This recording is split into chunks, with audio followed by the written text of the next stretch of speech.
So we've been looking beautifully, haven't we, exploring this text, The Way to the Beyond chapter.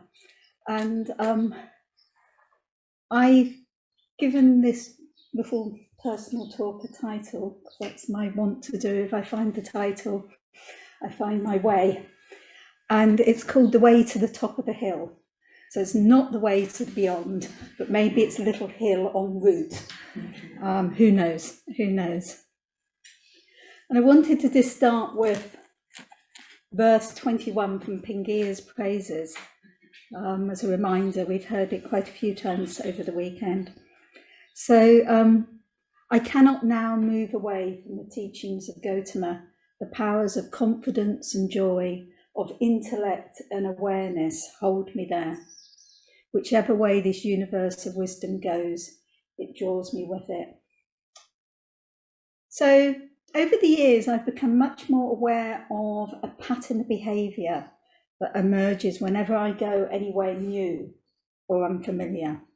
So, for example, a few weeks ago, I went to Folkestone for a wee break, a place I've never been to before in my life. And for the first few days, finding my way around the place, I felt completely disorientated. Now, I'm quite able to read a Google map. I can map it onto the location and I can read instructions. I can do that. Or at least I can in places that feel familiar to me. But in Folkestone, I just couldn't seem to do it.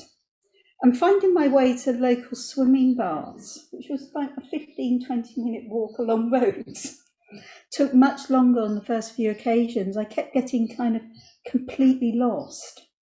I also found myself in my head writing letters of complaint to the local town planners for the lack of zebra crossings, the fact that none of the roads seemed to have names on it, and comparing it unfavourably to London where I live. Of course, all these things were there, of course they were. The Google map did correspond to the layout of the town, but it was just unfamiliar to me, and that's what I was reacting to. Now, when I went away to Folkestone, I was thinking about this talk and what I wanted to kind of talk about, and this kind of experience of disorientation in many ways reminded me of a solitary retreat I'd had on the Isle of Muck off the west coast of Scotland the year before I was ordained. And it's got a particular connection with the text that we've been looking at. So I thought that's what I'm going to talk about. That's what I'm going to talk about. So at that point, I'd been on a number of solitaries. I really love going on solitaries, but I'd always been in very safe, familiar locations, mainly solitary huts or retreat centres that I knew really well, like Vidrasana. And I think I had, even unconsciously maybe, but this fear about being totally on my own in an unfamiliar landscape. And I think there was something particularly there about night, but just in general. So I'm talking to Shuba, who became my private preceptor, about this solitary retreat. She was kind of gently going, go somewhere else, go out of your comfort zone, And so I thought, okay, I'll do that. I'll set off on my own little quest. And I did. I travelled by bus, train, boat and foot to arrive at a little cottage on the tiny Isle of Muck. So it's 2 miles long, a mile wide. It's got a population of 38, has 2 shops, one with a cafe, near the harbour where the majority of the islanders live. Visitors aren't allowed to bring vehicles on the island. And there's a single track across the island, and that led me to my small cottage, which was not so far from the tiny little farm that was there. So it was probably the most alone I have ever been in my entire life. That was 8 years ago, so when I was like 51, that was the first time I'd really been on my own. During my 2 weeks stay, I probably saw 3 people. Lots of sheep, but only 3 people. And it was clearly an unfamiliar landscape. However, given its dimensions, not particularly big, its lack of buildings, roads and people, you would think that I'd be able to kind of find myself around this island quite easily, but not so. I'll come back to that later.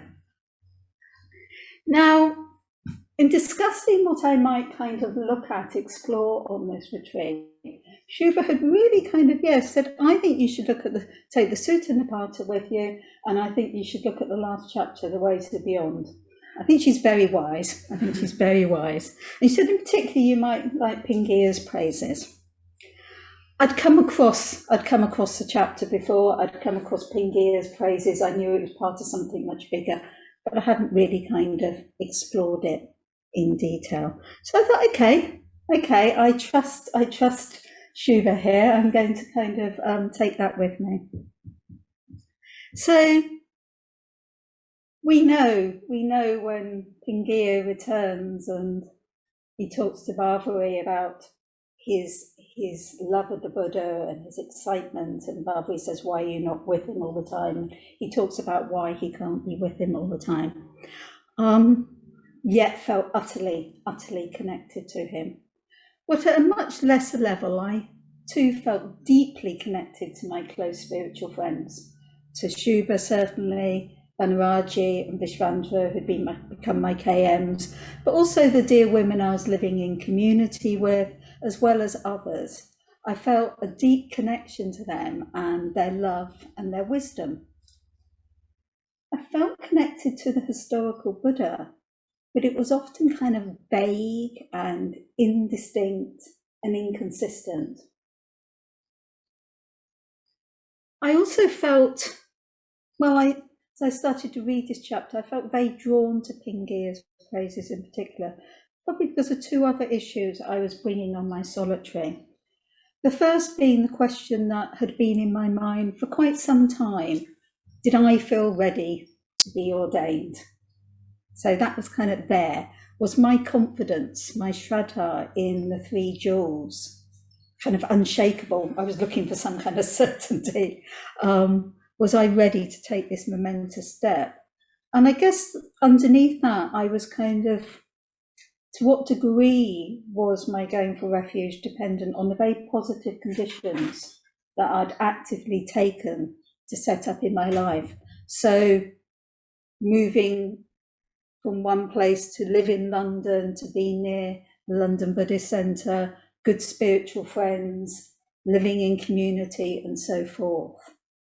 Also, as I said at the beginning, as someone who has kind of strong conformist tendencies, did I really just want to be ordained to be part of a group? Did I just want that sense of belonging?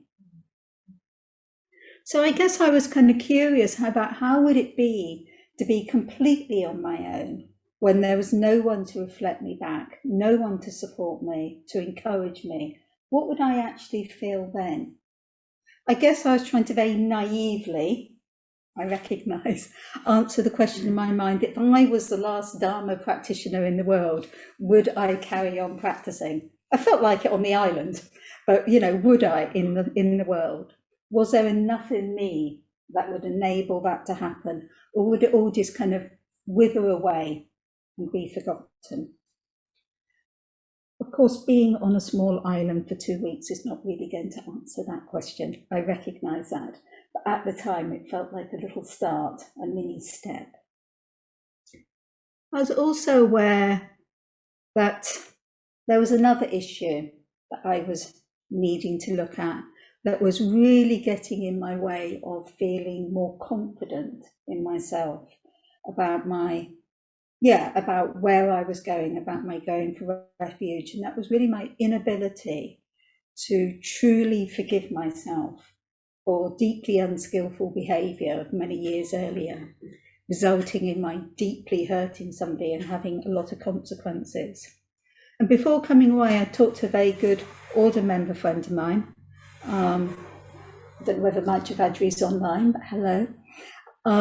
About this, and she had suggested that I might try using puja on my solitary as a means of purification, as a kind of way to move beyond that guilt, along with meditation, everything else, and try to move beyond it to a healthier sense of remorse, and ultimately to forgive myself. And of course, in forgiving myself, to be able to truly make amends to the person I'd hurt. So all in all, this kind of chapter with all its questions, and in particular Pingia's praises, felt, I don't know, it spoke to me. It spoke to me. I kind of enjoyed just reading it and rereading it. And I remember a verse from Pingia's praises really kind of started to kind of just resonate with me. Perhaps whole texts don't, but sometimes just a few lines really work for me. And that was up until now, before I'd heard Gautama's teachings, people had always told me this is how it has been, this is how it has always been, and this is how it will always be. Only the constant of refrain, a breeding ground for speculation. So much of my time on that retreat was spent meditating and doing ritual and writing and reflecting and being. And when I wasn't doing that, I would go for walks. Now, the Isle is fairly flat, except for, well, a smallish hill, quite a smallish hill.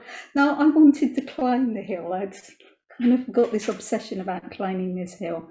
But despite the smallness of the island, every time I set off for this hill, I got lost, completely disorientated, and ended up feeling like I would simply never reach it.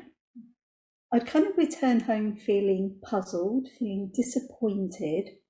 I could see the hill, but I couldn't seem to find the path to climb it. And I guess in my mind, being on my own, the kind of hill started to kind of symbolically reflect my inability to let go of my guilt. It was like the two were there together. However, over the days, I started to recognize that this inability to forgive myself came from childhood conditioning, very strict Catholic, and less a product of the kind of actual behavior that I had committed. And I'd grown up, as many of us, I'm sure, have grown up with a deep, deep sense of right and wrong, real absolutes. There was good and there was bad. And I felt stuck. I felt I had absolutely no right to give up this sense of guilt, that I should almost kind of drag it around behind me for the rest of my life.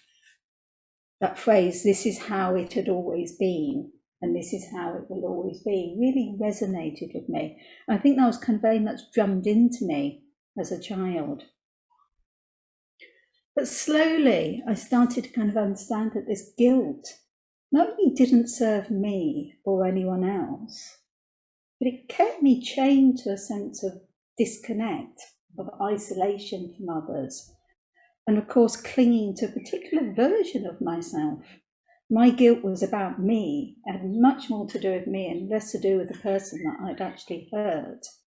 And maybe in part it felt like it was keeping me disconnected from the Buddha and really coming into relationship. And it was like, well, okay, I've got all this Dharma understanding. So where's the Dharma in this? Where's the kindness, the compassion, that sense of loosening, a sense of self? Now, I'm not a particularly visually minded person, although I realise that's a version, that's a story of myself that I can tell, and I'm probably much more so than I give myself credit for. But at that time, I was finding the idea of taking up a visual sadhana practice somewhat daunting. However, I found over the days with that time and that space that my mind would quite naturally turn to the Buddha. And I found myself imagining what it would be like to be in his presence. What would he have to say about my inability, my unwillingness to let go of my guilt? And I think I really started to think, well, drawing on the qualities of compassion and kindness and wisdom, what would he say? So maybe that was my question, the question kind of coming out. And the image that came to my mind was of the Buddha in human form, sitting on the riverbank under a tree. And there was this little meandering stream in front of him, not particularly wide, a few feet at most. And I was sitting on the other side. I was sitting on the other side of that stream, but in front of him. And although I was on the other side of the stream, I just felt his love and compassion just radiating out. I felt that warmth and light. And slowly I started to be able to kind of let go of that guilt, to understand it more. However, of course, outside of meditation, it would return quite soon. It would kind of pop up again, this kind of nagging voice of doubt of, I didn't feel I had the right to let go of it. And I'd read Pindia's praises and other parts of the chapter and try and find that hill and come back and meditate more and do more ritual. And this would go on day after day. And then suddenly, one morning in meditation, I'd slept quite badly that night actually. I'd sat down to meditation, and everything seemed to kind of, I don't know, come together in one of those ways that it does sometimes. The Buddha was there, and I was there, and there was that stream between us, but kind of the width of the stream was narrowing.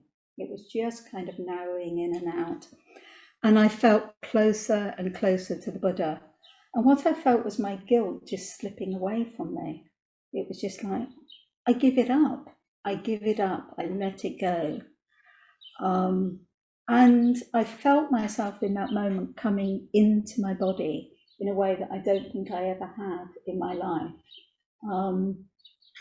People would often kind of, in meditation, kind of come into the body and I don't get it, not sure I get it. But suddenly it was like I was there, I was in my body. Sometime later, I don't know how much later, I came out of that meditation and I kind of had an energy that I don't know, probably haven't felt since I was a kid, when you had that kind of bouncy energy and a confidence and a belief in myself. And I felt like, if I can let go of that guilt, I can find that hill. I can find it and I can climb it. So I set off with a renewed sense of certainty. And I found it. I found the path to the hill, yes, which, like the zebra crossings in Folkestone, had been there all the time. It had been there all the time, in plain sight, but somehow I couldn't see it. And I began to climb the hill. I began to climb it. And I think it was almost like, I think my body found it. I'm not sure it was my mind. I think my body found that hill. And I remember feeling so exhilarated, and the joy was so strong. In the last few minutes of getting to the top of the hill, I felt like all the Buddhas and the Bodhisattvas were there, and they would go, yes, you can do this. It was not a big hill, but they were encouraging me and filling me with confidence and certainty and a deep, deep joy.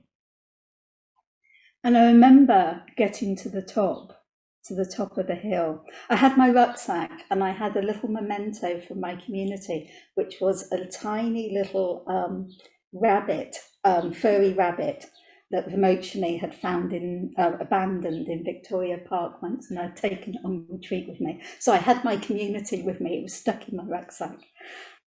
I've got a photo of it, so that's why I'm remembering it now. And I remember getting to the top and looking around, and from that perspective I could see the entire perimeter of this tiny little isle, and I think that's why I'd wanted to get to the top so much. And it was surrounded by the sea and the sky above.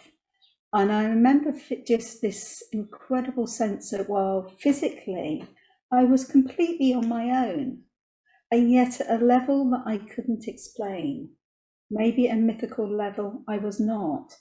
I felt so close to the Buddha, to the Bodhisattvas, and I also felt connected in a way that I've never felt before with the entire world. It felt like I'm on this tiny speck of an island, this massive world out there, and all I can see is sea. But I love it. I love it in a way that I don't think I ever had before. And at that point, the self-doubt just drained away. It drained away. And I thought, I'm ready to commit the rest of my life to this path that I don't know where it's going to take me. The way to beyond, I have no idea what that means, but I'm ready. So yeah, to finish, I just want to kind of say, of course, this hasn't stopped me getting lost in unfamiliar places. Folkestone being a point in case. I get very disorientated. I think it probably comes from a childhood of moving around so much. Who knows? Doesn't matter. And of course, I'm assailed by self-doubt and lack of confidence. But underneath that, if I sit with that, sit with my experience, my body, there's that inner confidence in me that I will find a way. I will find a way. We'll find a path forwards, both metaphorically and often literally. And I know that I'm not alone. Thank you.